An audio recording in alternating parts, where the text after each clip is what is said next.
কলকাতা আরজিকর হাসপাতালে medical college ছাত্রীর সাথে অমানবিক নির্যাতন ও মৃত্যুর ঘটনায় অপরাধীর দৃষ্টান্তমূলক শাস্তির দাবি সহ চিকিৎসকদের নিরাপত্তার দাবিতে পথে নামল কল্যাণী গান্ধী হাসপাতালের চিকিৎসক, নার্স ও স্বাস্থ্য কর্মীরা।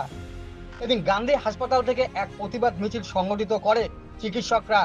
যদিও গান্ধী হাসপাতালের জরুরি ও বহিঃ বিভাগের সমস্ত পরিষেবা জারি রেখে এদিন তাদের প্রতিবাদ মিছিল হয় বলেই দাবি করেন প্রতিবাদে সামিল হওয়া চিকিৎসকগণ।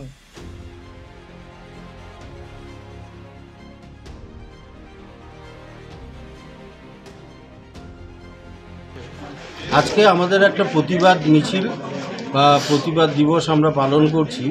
আরজি করে যে জঘন্য এবং লজ্জাজনক ঘটনা ঘটেছে সেই ঘটনার প্রতিবাদে উই ওয়ান্ট জাস্টিস।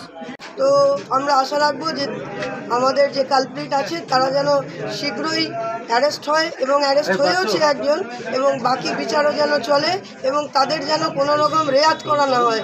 আমরা এটা আমাদের ডক্টরস প্রো গভর্নমেন্ট ডক্টরসদের তরফ থেকে আমরা এটা প্রতিবাদ জানাচ্ছি, আমরা ধিক্কার জানাচ্ছি।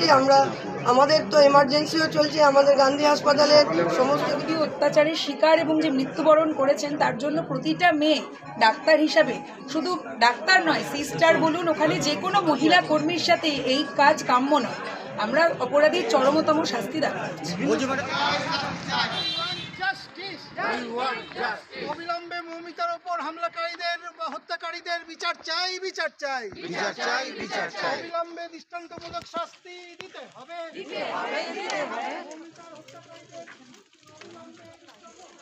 এমন ঘটনা, একটা ঘটনা, এটা একটা ঘটনা নয়, এটা হাজারের মধ্যে বা লাখের মধ্যে একটা ঘটনা। আপনি যদি গোটা বিশ্বে দেখেন, কোথাও এ নেই যে একটা মহিলা ডিউটিতে তাকে এইভাবে লাঞ্ছিত এবং এটাতে মনে হয়, এটা আমার পার্সোনাল মত, কোনো প্রিডিটারমিন বা কোনো কিছু থাকতে পারে, সেই জিনিসটা বার করতে হবে যে কেন খুন হয়েছে। আর this is a predetermine and cold blooded murder, এ নিয়ে কোনো সন্দেহ নেই। এবং সেই সন্দেহটাকে নিরসন করার জন্যে আমরা চাই যে প্রপার তদন্ত হোক, প্রপার তদন্ত করে উদ্ঘাটন হোক এবং আমরা যেন সব জিনিসটা জানতে পারি এবং যারা দোষী তাদের চরম থেকে চরমতম শাস্তি হয়, এইটাই আমার বক্তব্য। সেই জন্য আমার নাম চন্দন মিশ্র। যে আমাদের মেয়েরা সবসময় নাইট ডিউটি করে, তাদের যাতে নিরাপত্তা রক্ষা হয় তার জন্য যেন নিরাপত্তা রক্ষী রাখা হয়। কারণ নাইটে সবসময়, মর্নিং আর ইভিনিং ডিউটিতে না, কিন্তু নাইট ডিউটিতে সত্যিই তাদের হচ্ছে নিরাপত্তার খুব দরকার। যে মানে আমরা যদি ভাবি যে আমরা বোধহয় আমাদের সন্তানদের ঠিকভাবে মানুষ করে উঠতে পারছি না, এটা হচ্ছে প্রথম কথা। মানে আমি যখন ছোট ছিলাম, আমি যখন ডিউটিতে অন হতাম ড্রেস পরে, আমি একেবারে নিশ্চিন্ত হতাম, মনে হতো যেন আমি একেবারে নিরাপদ। সেই জায়গার থেকে আমরা বেরিয়ে আসছি। এখানে আমরা একে দোষ দিচ্ছি, ওকে দোষ দিচ্ছি, এটা বড় কথা নয়। বড় কথা এটা যে এরকম ঘটনা কারা ঘটালো এবং তাদেরও মাতা পিতা সমাজ আছে, সবাই মিলে আমাদের দায়বদ্ধ হতে হবে।